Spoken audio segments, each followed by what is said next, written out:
আজকের গল্প সোনালী বসুর লেখা অশরীরী। স্যার, এই নিন চাবি।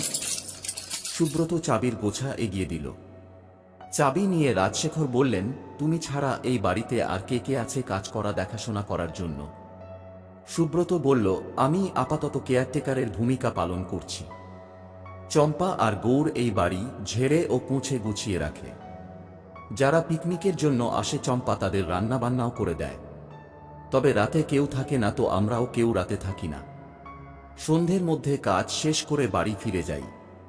আমাদের বাড়ি অবশ্য খুব দূরে নয়। এই বাড়ির বাউন্ডারির ঠিক বাইরেই কিছু ঘর আছে, সেখানেই থাকি।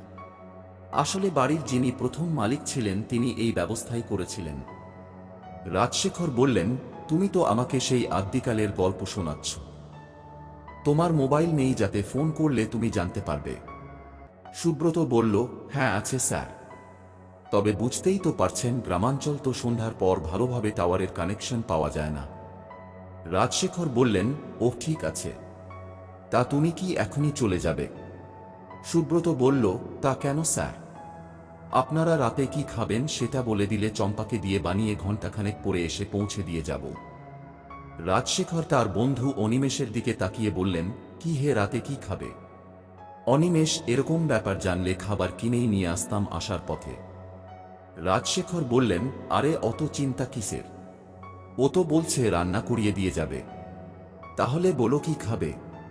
অনিমেষ, বেশি আর কি, লুচি আর পাঁঠার কষা মাংস, আর একটু গা গরম করার পানীয়।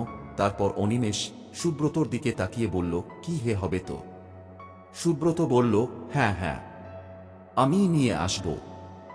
রাজশেখর বললেন, ঠিক আছে তাহলে এসো, আমরা একটু ঘুরে দেখি বাড়িটা কেমন। আর যে ঘরে শোয়েব তা কেমন সাজিয়ে গুছিয়ে রেখেছ তোমরা। সুব্রত চলে যাওয়ার পর রাজশেখর আর অনিমেষ নিচে ড্রয়িং রুম থেকে পায়ে পায়ে উঠে আসে দোতলায়। পুরনো দিনের জমিদারদের বাড়ি গঙ্গার পাড়ে। এককালে নাকি জমিদাররা এখানে থাকত, তারপর কোন এক পুরুষ শহরের দিকে বাড়ি করে ওখানে সপরিবারে চলে যান। তারপর থেকে বাড়িটা পড়েছিল।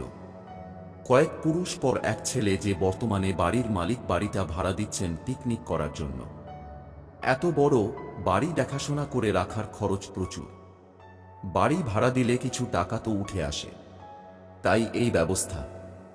বাড়ির ভেতরে পা দেওয়ার পর ওদের দুজনেরই মনে হচ্ছিল যেন সত্যি জমিদার আমলে এসে উপস্থিত হয়েছেন। ওদের ঘরে এসে উপস্থিত হলেন ওরা দুজনে। বেশ উঁচু রাজকীয় খাটে শুভ্র সফেন বিছানা পাতা, তার সাথে বালিশ, কোল বালিশ সব আছে। ঝাড়বাতিটা জ্বলছে, এক মায়াবী পরিবেশ তৈরি হয়েছে। পাখার সুইচ দিতে পাখা বেশ জোরে ঘুরতে শুরু করল। ওরা ঘরের লাগোয়া বাথরুমে এক এক করে ফ্রেশ হয়ে এলেন। রাজশেখর দোতলার লাগোয়া বারান্দার দিকে এগিয়ে গেলেন। তারপর হাত দিয়ে দরজার ছিটকিনি খুললেন, কিন্তু দরজা খুলল না। বেশ চাপ দিতে হলো ওটাকে ঠেলে খুলতে।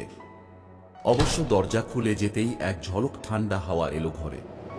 ততক্ষণে বাথরুম থেকে অনিমেষ ও বেরিয়ে এসেছেন। বললেন, রাজশেখর, তোমার জন্য একদিনের জন্য নিজেকে জমিদার বাড়ির সদস্য মনে হচ্ছে। রাজশেখর হাসলেন, তবেই বল, তুমি তো ভাই আসতেই চাইছিলে না। তখন কি আর বুঝেছি এত সুখ কপালে নাচছে? হঠাৎ দরজায় এসে উপস্থিত হল সুব্রত। বলল, স্যার, আপনাদের খাবার নিয়ে এসেছি। নিচে ডাইনিংয়ে খাবেন না, এখানে দিয়ে যাব? রাজশেখর বললেন, নিচেই চলো, বিছানায় বসে কি আর খাওয়া যায়? চলুন। বলেই সুব্রতর চোখে পড়ল বারান্দার দিকে খোলা দরজার ওপরে। বলল, এটা কে খুলল? রাজশেখর উত্তর দিলেন, আমি। ঘরের গরম হাওয়াটা বেরিয়ে যাবে। সুব্রত আর কোনো কথা ও বিষয়ে না তুলে বলল, তাহলে আসুন নিচে, আমি খাবার বেড়ে দিচ্ছি। নিচে ডাইনিংয়ে এসে ওদের চক্ষু ছানাবড়া। যা বিশাল এক ডাইনিং টেবিল পাতা, মনে হয় একসাথে জনা 30 লোক বসে খেতে পারবেন। তবে অত লোক এখন না খেলেও টেবিল কিন্তু আগের আমলের মতোই সাজানো। ওরা দুজন এসে মুখোমুখি বসতেই সুব্রত খুব সুন্দর করে সব সাজিয়ে দিল। তারপর বসে বসে খাওয়া তদারকিও করল। খাওয়া শেষ করে উঠতে সুব্রত বলল, আপনারা হাত ধুয়ে বসার ঘরে আসুন, আপনাদের পানিও ঢেলে দিচ্ছি। দুজনে এসে বসতে সুব্রত পরিমাণ মতো সব মিলিয়ে গ্লাস এগিয়ে দিল দুজনের দিকে। রাজশেখর বললেন, অনেক ধন্যবাদ তোমাকে, অনেক করেছো আমাদের জন্য, আর থাকতে হবে না, রাত তো অনেক হলো, এবার তুমি এসো, দরকার পড়লে তোমাকে পাবো তো। সুব্রত, হ্যাঁ স্যার পাবেন, আমি আসি তাহলে। শুভরাত্রি বলে চলে গেল। ওরা একটু করে পানীয়ের গ্লাসে চুমুক দিচ্ছেন আর গল্প করছেন। হঠাৎ অনিমেষ বললেন, বুঝলে রাজশেখর, সব ব্যবস্থা যখন করলে তখন জমিদারের নাচঘরের বাইজির ব্যবস্থাও করতে আরও আনন্দ পেতাম। কোন দিন তো সামনে থেকে ওসব দেখার সুযোগ ঘটল না। রাজশেখর, এটা বেড়ে বলেছ, কিন্তু আগে বললে হতো, এখন আর কি হবে? সুব্রতকে বললেই হতো। ও কি এত তাড়াতাড়ি এর ব্যবস্থা করতে পারত? মনে হয় না। আহা, ওই চম্পা নাকে, ওই আসতে পারত আমাদের মনোরঞ্জন করতে। এই গল্পের মাঝেই হঠাৎ ঘরের আলো নিভে গেল। রাজশেখর বললেন, যাহ, লোডশেডিং। সুব্রত তো আগে বলেনি যে আলো হঠাৎ হঠাৎ যেতে পারে, না হলে ওকে দিয়ে 2-3টে মোমবাতি আনিয়ে রাখতাম। অনিমেষ বলল, এরকম বাড়িতে আলো চলে গেলে কেমন যেন অনুভূতি হয়।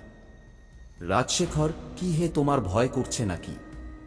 অনিমেষ, ঠিক ভয় নয়। রাজশেখর বললেন, তুমি সেই আগের মতোই ভীতু রয়ে গেছো, জানতাম না। কথার মাঝে কিসের যেন শব্দ হলো ঘরের মধ্যে। অনিমেষ জিজ্ঞেস করল, কিসের শব্দ ওটা? রাজশেখর, কোথায় শব্দ?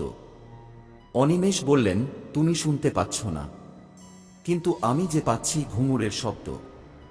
রাজশেখর বললেন, কোথায়?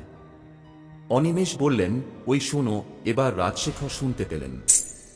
অন্ধকারের মধ্যে দুজনেই এদিক ওদিক তাকিয়ে বুঝতে চেষ্টা করলেন শব্দের উৎস কোথায়।